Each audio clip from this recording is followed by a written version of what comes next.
Hi, everyone. I'm Vladimir Duthier. We're watching all the news happening in the United States and around the world. Check out these monitors behind me. These are feeds coming in to the CBS News Broadcast Center from all of our stations and affiliates around the country. If it's happening out there, we're going to bring it to you live right here.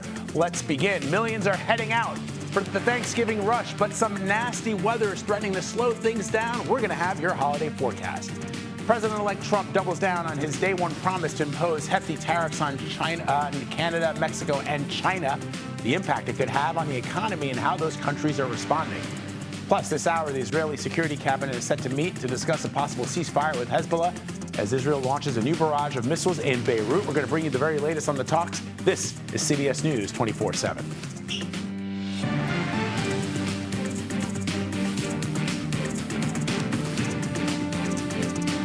All right, let's kick it off this morning with the holiday rush. Check it out. The travel today is projected to be the busiest day. The nation's airports could see record volume, but weather could lead to some cancellations and perhaps even some delays.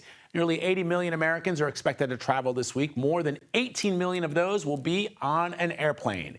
We have CBS News' senior transportation correspondent, Chris Van Cleve, back in his natural habitat at one of the busiest airports in the country. I stole that line from, I think it was Tony this morning, Chris. I have nothing original to offer, but you are still here in New York City at LaGuardia Airport. Glad. Talk to me about what's you going on. You are one of a kind, sir. So far, so good here at the New York airports. We are watching, of course, there's some weather in the area, and that the storms bring some rain, but it's going to be followed by a lot of wind. And wind can complicate how these airports run. So watching for delays later in the day as that goes on. San Francisco just seems to not be able to get out of the way of these atmospheric river-type conditions. So we're seeing some weather out west, as well as airlines, yet again are dealing with storms on both coasts, and now some weather in the middle of the country as well. But what's really stood out so far since Friday, when this travel rush started, was how few cancellations there have been. Yes, there have been thousands of delays because of the weather and some air traffic control staffing issues here in the New York City area, but very few cancellations every day, which is what flyers want. So they are getting to their destination, albeit some of them might be a little bit behind schedule, but they're getting there. And the airlines feel pretty confident overall about the forecast going into Thanksgiving and for the trek home. So let me ask you about this new Senate report, Chris, that was released this morning that shows some airlines have profited billions from junk fees. Break down that report. And I'm sure there's a lot of people who are watching this who are like, sometimes when I look at the invoice for my airline ticket and I see tons of fees, I have no idea what they're for. Is that what we're talking about here? Well, what's been dubbed junk fees by, this is the Senate Democrats on the Permanent Subcommittee on Investigations, led by Richard Blumenthal of Connecticut, have been looking into all of the, you maybe heard them call ancillary fees, things like bag fees, seat fees, boarding pass fees, all of those things that can get tacked on to the price to fly that go beyond just the ticket price. And it should not surprise any flyer that this has become a lucrative part of the airline business. The 5 airlines they looked at made more than $12.4 billion just in seat fees between 2018 and 2023. One of the other things that jumped out to me in this report, Frontier and Spirit, those are the ultra-low-cost carriers, those airlines that kind of have fees for everything, were incentivizing employees to strictly enforce the baggage policies. What does that mean? It means flyers were more likely to get hit by baggage fees somewhere along the process because there was incentive for their employees to flag the bags that might be too big or overweight. And in some cases, they were paid a bonus per bag, if you will, for each one of these. Now, Frontier says that incentive program was to try to make sure that every flyer was treated fairly and the rules were followed. Spirit said they respectfully disagree with some of the findings in this report. There is going to be a hearing on Capitol Hill next month where we will hear from executives from all of the airlines about how they charge fees. But bottom line here, the Democratic senators want the Department of Transportation and Treasury to investigate these business practices. Yeah, I think a lot of consumers would like to see that as well. Chris Van Cleve reporting from us in LaGuardia Airport this morning. Chris, as always, we appreciate it, my friend. Thank you. Good to be with you, Vlad. All right, the holiday rush got off to a little bit of a rough start at one of the East Coast's busiest airports. Check out this video of two planes clipping each other at Logan International Airport. This is in Boston. The planes were owned and operated by American and Frontier Airlines. No one was hurt, but the planes were taken out of service until safety inspections could be completed. Cause of the mishap is still under investigation. Let's bring in CBS News Philadelphia meteorologist Andrew Kozak with the first look at the natural forecast. Hey, Andrew.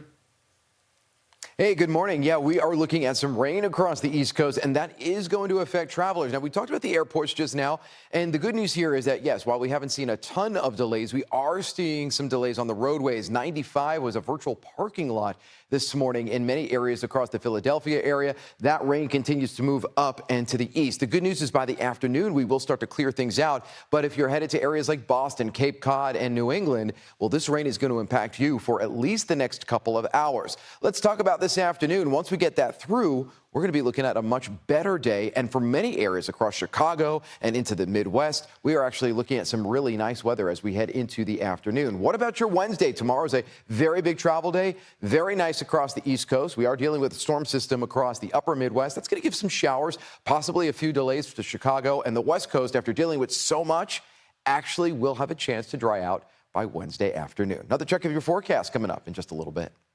All right, Andrew, thank you very much.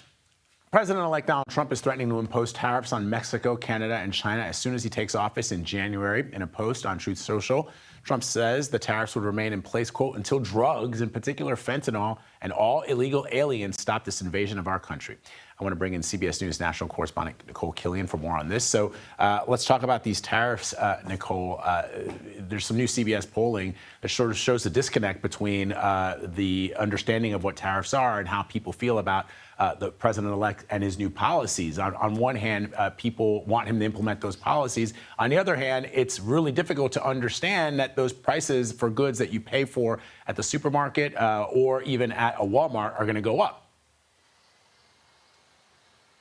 Yeah, well, I think also we have to see kind of how this process plays out. You know, some are wondering whether or not this might be an opening salvo on the part of the president-elect to kind of get a negotiation underway or if it's possibly a done deal. But that being said, you know, the president-elect has made very clear, and this was a constant theme on the campaign trail, that he did want to implement these tariffs. So really, he's trying to make good on a campaign pledge and promise here. We have heard from the various countries, you know, both Canada and Mexico, where the president-elect has said he wants to impose a 25% tariff on all products.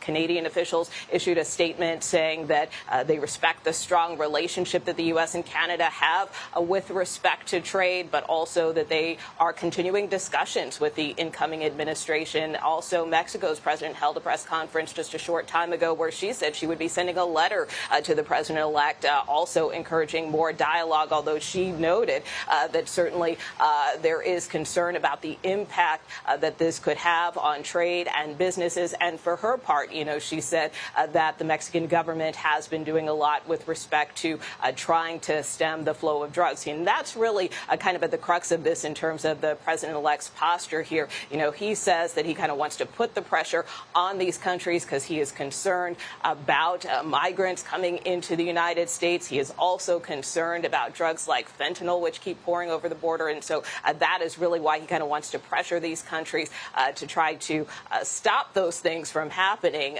But again, these countries now calling for dialogue with the president-elect.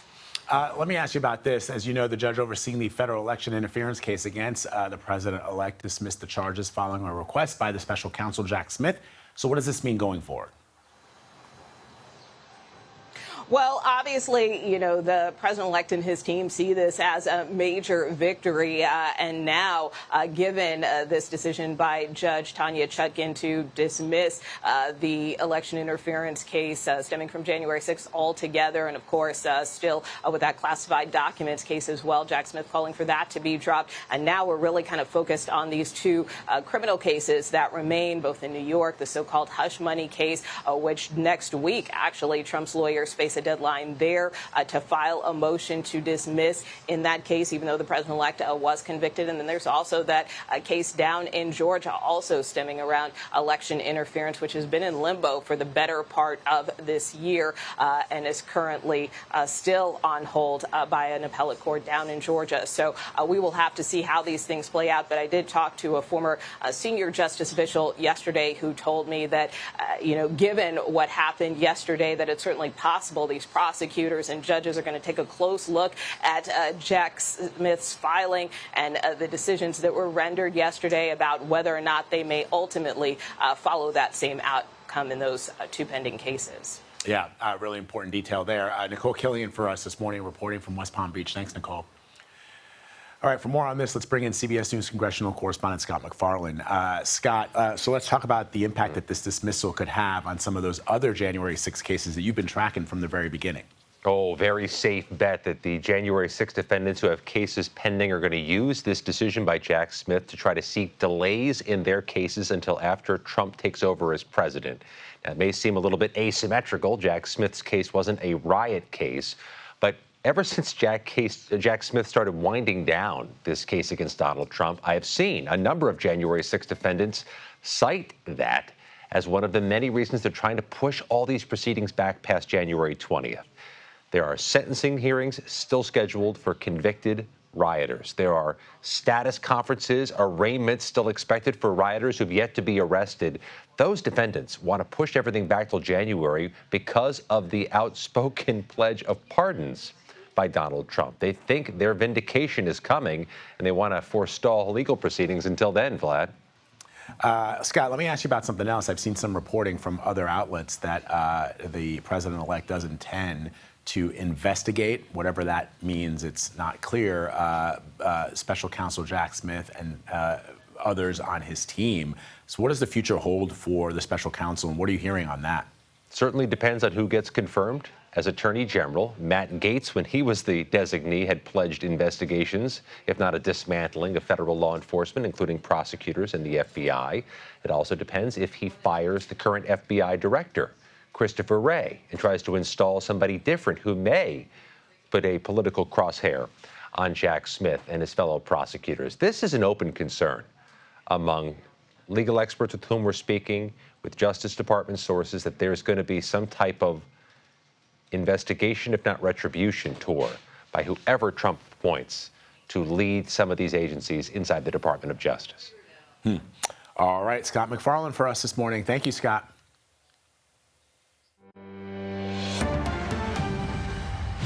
Pakistani protesters broke through the barricades, locking down the capital city of Islamabad today, calling for the release of jailed former Prime Minister Imran Khan. Police used tear gas and rubber bullets to try and disperse the crowds. At least 6 people died in those clashes. Thousands are under arrest. Khan has been in jail for over a year. He faces more than 150 criminal cases. Okay, switching gears now. As many begin to prepare their Thanksgiving spread, the rise in nationwide E. coli outbreaks has given some people pause. Coming up, how to ensure your food is safe. You're streaming CBS News 24/7.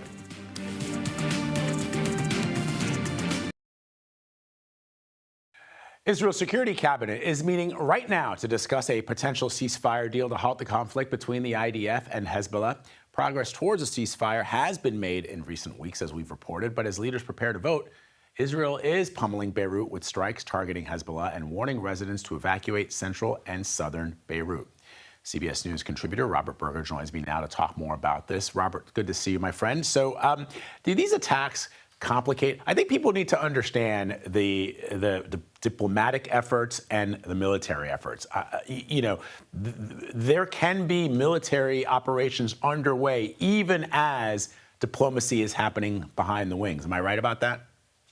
Right. It's negotiations under fire, I would say. And the Israelis are clearly trying to get in final blows before the ceasefire, which is widely expected to be approved right now by the Israeli cabinet. So we've seen strikes on the Dakhia neighborhood of Beirut, which is known as a Hezbollah stronghold, and also hitting Tyre in South Lebanon. The Israelis sending a message that they're going to be tough on Hezbollah, but we are expecting that this ceasefire proposal will be approved today. And so what would that ceasefire look like? A complete cessation of hostilities? And what next? I mean, because, of course, the concern, if you're an Israeli, is that at any other opportunity, Hezbollah could send missiles flying into Tel Aviv or anywhere in Israel, and we could see a restart to these hostilities again. So what kind of measures would be in place to prevent that from happening?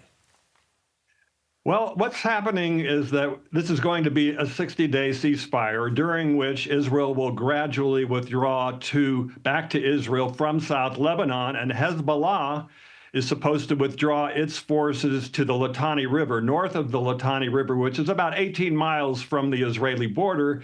And then the Lebanese army and UNIFIL, the UN peacekeeping force, are supposed to enforce this ceasefire. But it's very fragile. The Israelis are reserving the right to respond if they feel that Hezbollah is moving weapons or personnel back to the area. And if they do, then certainly the whole ceasefire could blow up. Robert, let's talk about what is still happening in Gaza. There, we're seeing a humanitarian crisis, unlike one we've seen in the region in many, many dozens of years. Any closer to a ceasefire in that situation? Not right now, but it's possible that this ceasefire in Lebanon that's expected could indeed help get a ceasefire in Gaza, because right now Hamas really doesn't have any other active supporters fighting on its behalf. With Hezbollah out, then, Hezbollah is a proxy of Iran. Iran may back off. Its proxies in Iraq may back off, and the Houthis perhaps, leaves Hamas all by itself. And maybe they would be more prone now to negotiate a ceasefire deal that would see the release of about 100 Israeli hostages still left in Gaza. That remains to be seen, but it's possible. As you know, Robert, thousands of Israelis have been taking to the streets in recent months to protest Benjamin Netanyahu and his government. This action, this potential ceasefire with Hezbollah, does that go in any way to sort of taking a little bit of the pressure off Netanyahu? I mean, at the end of the day, a lot of those people protesting are protesting his inability to get those hostages back, and a situation that they see is being pressed by Netanyahu for political purposes. Well, the concern among the families is that, now there's a peace deal apparently in Lebanon, but what about the hostages? And there really isn't any sign that Netanyahu is willing to back off his demand to destroy Hamas. But they hope that, as I said before, that maybe Hamas will be more ready to make a deal than it has been before. Netanyahu still saying that he's not going to stop the war, which Hamas is demanding. All right, Robert Berga reporting from Jerusalem for us. As always, Robert, we appreciate you. Thank you very much. Thanks. Today, President-elect Donald Trump's pick for border czar will tour the southern border crossings in Texas. Tom Homan will join Governor Greg Abbott at Eagle Pass, Texas. The Biden administration previously sued over the state's installation of 29 miles of razor wire along the Rio Grande in that town to prevent migrant crossings. CBS News correspondent Omar Villafranca is at the border, and he joins me now to talk about this. So talk to us about the itinerary, Omar, and the significance of these two visiting this particular border crossing. Well, what they plan on doing today, Vlad, is they're going to be here as this forward operating base, Eagle, here in Eagle Pass, Texas. This is kind of a headquarters for Operation Lone Star, the state's enforcement of border protocols here. And really, it's kind of a photo op in this aspect. They're going to be handing out turkey dinners early here for some of the soldiers that are out here for Operation Lone Star. But this really symbolizes that even though we're 50-plus days from the beginning of the Trump administration, that members of the Trump administration, the incoming Trump administration, and Texas Governor Greg Abbott are already working together to kind of fulfill what President-elect Trump has said, which is day one, he wants to start deporting people on January 20th, criminal migrants. So that's part of the symbolism that we're seeing here and the planning of what's going to happen in the future. So last night, as you know, Governor Abbott said that he wants more military cooperation at the border, and Tom Homan vowed to jail elected officials like the mayor of Denver who tried to resist Trump's immigration policies. Is that even legal? Well, here's the thing. The mayor, and let me correct this here, the mayor of Denver has actually backtracked a little bit on what he said. He's saying if he feels that if it's unjust or not right and breaking the laws, that he's willing to get involved but doesn't want to go to jail, but he's willing if he has to. And Homan turned around and said, well, if he wants to go to jail for blocking those, I will send him to jail. There's a lot of talk right now. It's 50-plus days until the Trump administration takes power. So what exactly is going to happen, we're not going to sure. The coordination is the focus here, and that's what a lot of us are paying attention here. Who's going to play along with the incoming Trump administration? The mayor of Dallas, which is about 6.5 hours away from the border here, has said, yes, the city of Dallas will work with the incoming Trump administration. Here in Maverick County, where Eagle Pass is, I talked to the sheriff yesterday. He told me that he is willing to help, but his problem is he only has 4 deputies that are on at all times patrolling an area that's 1,200 square miles. He's like, we don't have the resources to help. While he would like to help, he also wants to make sure the people in this county are safe. So how these folks, there's always devils in the details, Vlad, how this is going to work out logistically if they want other entities helping them in this immigration roundup, that's what we're waiting to find out more of. Hopefully we get some of that today. But there's going to be a lot of political posturing in this. But we want to see what happens when it actually starts. All right, Omar Villafranca for us this morning at Eagle Pass, Texas. Thank you, Omar. Appreciate it. All right, still ahead, what you need to know about a possible Amazon worker strike that could fall right around one of the busiest shopping days of the year. You're streaming CBS News 24/7.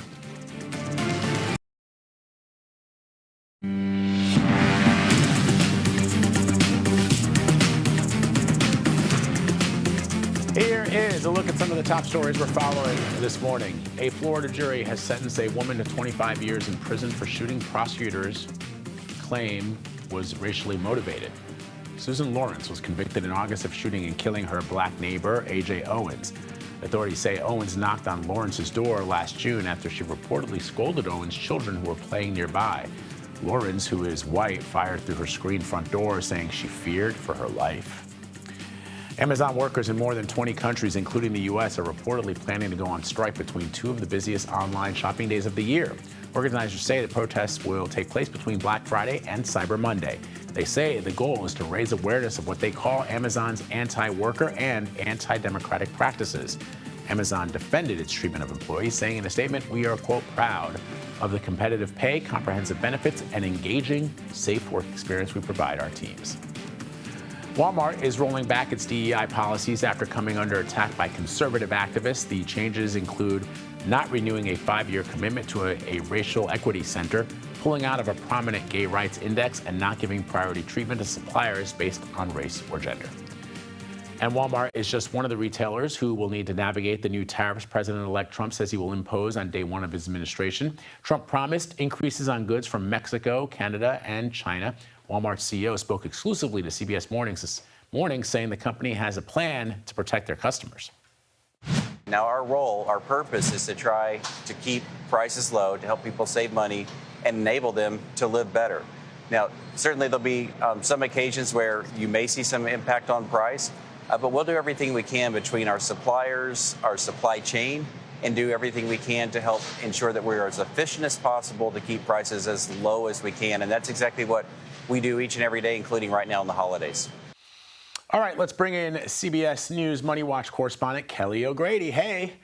So I saw an interesting poll out from CBS News that shows that 79% of respondents want to see President Trump enact those tariffs. Sorry, 79% want to see prices come down when President Trump takes office. 52% of respondents are in favor of tariffs. Help me understand the disconnect. What's going on there? Because you can't bring prices down if you impose these tariffs, at least one of 2 ways, right? Either prices are going to go up or we're going to absorb that and profits for corporations are going to go down, meaning the stock market's going to go down, meaning everybody's 401ks are going to go down. So help me understand what's going on here. So, of course, right, we all want prices to go down. I do think part of it is that the messaging around tariffs during the campaign, it wasn't clear that tariffs would make prices go up because companies companies, like you say, they pay that tax when they have to import a good, and of course they pass it on to us most often. The other piece, though, of this is that President-elect Trump has said, well, this is going to be a negotiating tactic. And so I think a lot of voters and what you're seeing in that poll are saying, okay, well, maybe this is just, bluster. And I will say, President-elect Trump, he put out those numbers last night saying, look, Mexico, Canada, China, we're going to have these tariffs on day one that I'm in office. The president of Mexico has already indicated that she will send a letter to President Trump saying we do need to collaborate and negotiate. So on the one hand, it's potentially working. On the other hand, yes, there's a lot of concern from businesses of what is this going to do to my bottom line? Yeah, I mean, it sort of smacks reminiscent. And I get it. It sounds great on paper. Hey, we're going to make these other countries pay more, and hopefully some of the things, meaning President-elect Trump, what he wants to accomplish will take root. But it sort of also sounds a little bit like China's going to pay for the wall, right? I'm going to build this wall. Mexico's going to pay for this wall. And that's a campaign promise that was actually never fulfilled. We built the wall, but Mexico obviously didn't pay for it. China has also come out and said, look, no one wins in a trade war. Help me understand that. Why China would say this is not going to be good for us, and it won't be good for the United States either. Yes, so I mean, you look at what happened last time around under the first Trump administration, where he put those tariffs in place on China, which, by the way, the Biden administration did keep and increase. That's right. But let's look at what happened to farming. These industries, they needed to be subsidized because what did China do? China retaliated, and they said, we're not going to buy your soybeans and whatnot. And so there were $28 billion that the government spent to support these farmers. So that's kind of one aspect of it. Of course, the other aspect is prices go higher. From China's perspective, though, they're not able to have their companies sell goods to Americans. They need us. And so it just becomes this back and forth. We're going to do this, you're going to do this, and no one wins in that situation. But to your point earlier, look, if it works in bringing these countries to the negotiating table to get something out of them, which is what the president-elect is saying he wants to try and do, then maybe it is a win for the United States. And that is the piece that's really interesting, because especially with Mexico and Canada, there is this trade agreement, USMCA, it replaced NAFTA, that's coming up for review in 2026. And President-elect Trump has already said, I want to renegotiate the terms. That was what he said during the campaign. So he says, day one, I'm putting tariffs on Canada and Mexico. And look, Mexico has already indicated they may be coming to the table. So yes, potentially it is a good negotiating tactic, but I mean, we're going to have to see what happens come day one. Yeah, to be continued. All right. So Kelly, we just got some consumer confidence numbers in. What are you hearing? So consumers feel good. So actually, consumer confidence increased overall. And the thing that I always look at this is the expectations number. So that came in at 92.3. 80 is the number where you start to go, ooh, consumers think we may be going into a recession. Why? I think people are excited about where the economy is going. Potentially, a lot of folks obviously voted for President-elect Trump, and you're seeing some of that excitement of what it could mean. But to your point, we just talked about a number of things which could actually potentially spell bad news. And so we'll sort of see if that confidence of where things are going is actually brought to fruition of how things turn out. Yeah, we'll be watching. I know you will especially. Thank you, Kelly. Always good to have you here in Studio 55. All right, switching gears now to something completely different. Eric and Ly Menendez will have to wait a little bit longer to learn if they're going to be released from prison. The family of the brothers wants a judge to reduce their life without parole sentences. The two have been behind bars for more than 30 years, of course, for the killing of their parents back in 1989. Yesterday, the brothers' resentencing hearing was postponed until January due to technical issues with their virtual appearance. Wow, that's really, I mean, technology doesn't work and you have to wait till January. All right, Thanksgiving. Air travel will soar to record highs this year. The TSA says today could be the busiest day for air travel. Weather and an FAA air traffic controller shortage could cause some extra delays. CBS News New York reporter Elijah Westbrook has more. Good morning, and so it begins. Right now, we are standing inside a relatively active Terminal B here at Newark Liberty International Airport, where I have to say, so far, so good. We've been monitoring the boards there behind me to see about any potential flight delays or cancellations. Very minimal at this time. The longest delay we're seeing is a flight heading out to Seattle, which is expected to depart in about an hour. So, again, not too bad. We've had the chance to chat with travelers. Many, of course, taking it in stride, knowing that the airports will be busy. Some people we spoke to say that they will get here at least about a good 3 to 4 hours prior to their scheduled flight, and this is because of the potential for delays that could arise later on today. We are hearing that the FAA is reporting some staffing issues, which we know has been a problem this week. So we are keeping our eyes peeled for any updates on that front. Of course, some unsettling weather is also expected to hit our area, which is something you should keep in mind. But again, so far so good inside a active Terminal B here at Newark Liberty International Airport. And that is where we are reporting from at this time. I'm Elijah Westbrook, CBS News, New York. All right, thanks, Elijah. Let's bring in CBS News Philadelphia meteorologist Andrew Kozak with another look at the national forecast.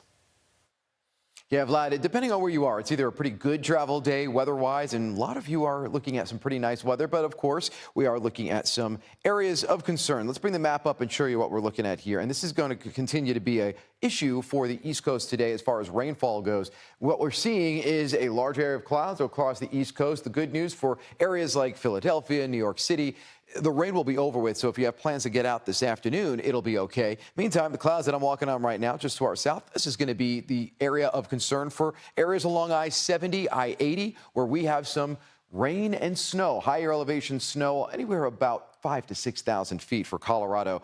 That's going to impact some of that travel there. Meantime, the big picture shows that we're still seeing that rain leaving New England. Let's talk about the West Coast. We'll start off first with the mountains, where we do have some snow continuing for the higher elevations there, 2 to 3 feet of snow for areas like Utah and Colorado. And that atmospheric river that we've been talking about for this last several weeks, still bringing more rain across the valleys and mountain snow. Sierra Nevada snow, another 3 feet possible before the end of the week. Let's talk about your travel weather out west. We're going to deal with that snow for today. Midsection of the country, from Texas all the way up to Chicago, things are looking pretty good. You can thank this guy, high pressure, keeping the real nice weather across that area. Meantime, for the East Coast, again, once we get that front out of the way, we'll have some sunshine return for this afternoon. Traveling across the East Coast tomorrow should be fine. With high pressure up and down the 95 corridor will be great. We'll have a weak system moving into the upper Midwest. This will include areas like St. Louis, Chicago, for some rain, and even back toward California and up toward the Pacific Northwest. Even areas like Washington getting a little bit of rain and snow.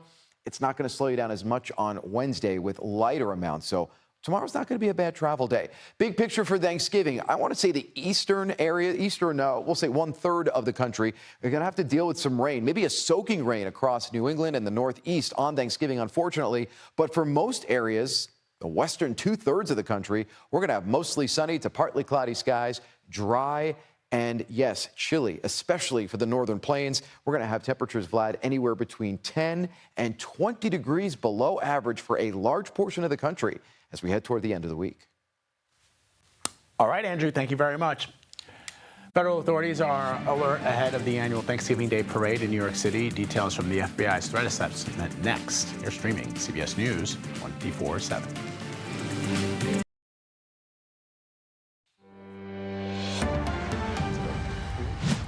All right, right now there's a hearing underway in the Karen Reed murder case. A judge is deciding on a possible retrial. You'll remember the case ended in a mistrial after a deadlocked jury was unable to determine if she was guilty of killing her boyfriend, Boston police officer John O'Keefe. CBS News Boston is actually following this hearing right now. You can see it on the monitor behind me, so let's dip into that and watch it.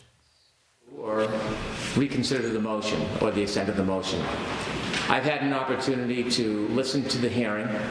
I've had an opportunity to review all of the pleadings relative to the Boston Magazine and Ms. Voss information. And I've had the benefit of observing numerous other statements that have been made by Ms. Reed publicly. And I've been able to contrast and compare the statements made to Ms. Voss as well as the statements made to a number of other media organizations, including Dateline, 2020, and Vanity Fair. And after a review of all those materials, it is clear that there is significant materials that were not turned over to the Commonwealth that are relevant material and substantive evidence in this case. In listening to the past hearing, the position of Boston Magazine was that almost everything was entirely on record and that there were a few interchanges by the attorneys. Not only did I have an opportunity to read the Boston Magazine article and listen to the interviews, but I had them transcribed have a copy for the court if the court pleases. Yeah, that would be helpful. And there were two different interviews that were turned over. One was represented at the last hearing, that it was 4 hours long. The Commonwealth received 3 hours and 19 minutes. It's missing, not a little bit, a significant portion of that hearing, 40 minutes. The second interview was represented in the audio recording of court that I listened to as a 2-hour interview. The Commonwealth received merely 19 minutes. So the majority of that interview was not provided. And so there wasn't just a few redactions, they were significant. In addition, which is notable, and you can glean this from the transcripts, is that there wasn't just a few interruptions. Mr. Yannetti is noted on the transcript 37 times, Attorney Little 33 times.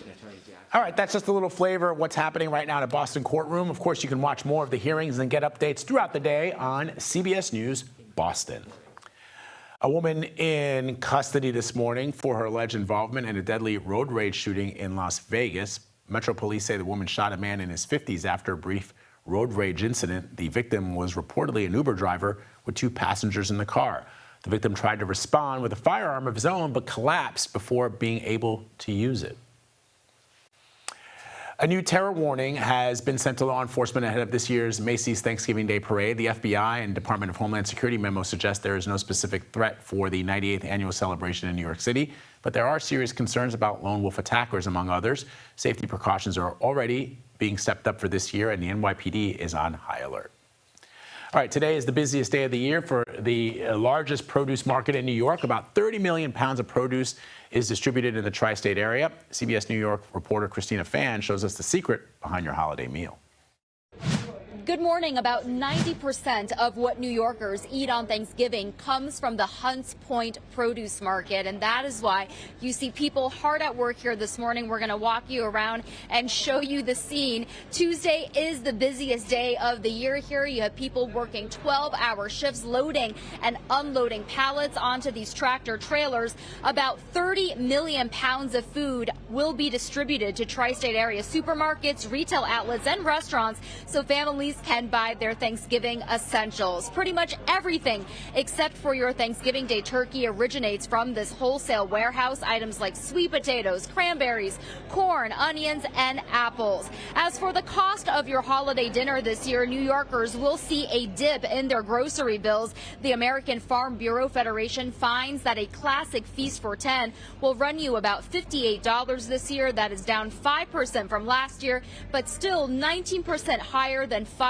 years ago. And many of the items that did drop in price this year you can actually find here at the warehouse. So perhaps motivation to eat healthier instead of processed foods for your Thanksgiving Day dinner this year. For now, reporting live from Hunts Point in the Bronx, Christina Fan, CBS News, New York.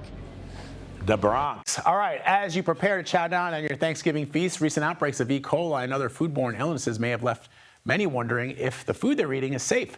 CBS News New York, CBS News, should be an S there, CBS News correspondent Nikki Batiste has more. As preparations get underway for the Thanksgiving feast, some may be wondering whether carrots are off the table this year. 39 cases of E. coli have been linked to organic whole-bagged and baby carrots from Grimway Farms. Grimway Farm says affected carrots have been recalled and what's on store shelves now is safe to consume. Late last week, E. coli was also linked to ground beef sent to restaurants. It may seem like these outbreaks are happening at an alarming rate, but the FDA says product recalls are actually down this year compared to last. We wanted to know what consumers can do to stay safe, so we talked with food safety expert Bridget Hussein. If people are feeling nervous with all the recalls going into this big holiday where we cook, what would you say? When we cook things, as long as they're cooked to an internal temperature of 165 degrees, that should generally kill off the E. coli risk. What's the ideal spot for the meat thermometer? We have our breast here, the thickest part of the thigh, and then the wing. And then when it comes to whole carrots, you want to make sure that you're rinsing them before you peel them because you could actually still have the E. coli on that. Hussein also says don't leave food out for more than 2 hours. Nikki Batiste, CBS News, New York. All right, we're keeping an eye out on a pair of storms that could impact your Thanksgiving travel plans. The latest forecast next. You're streaming CBS News 24/7.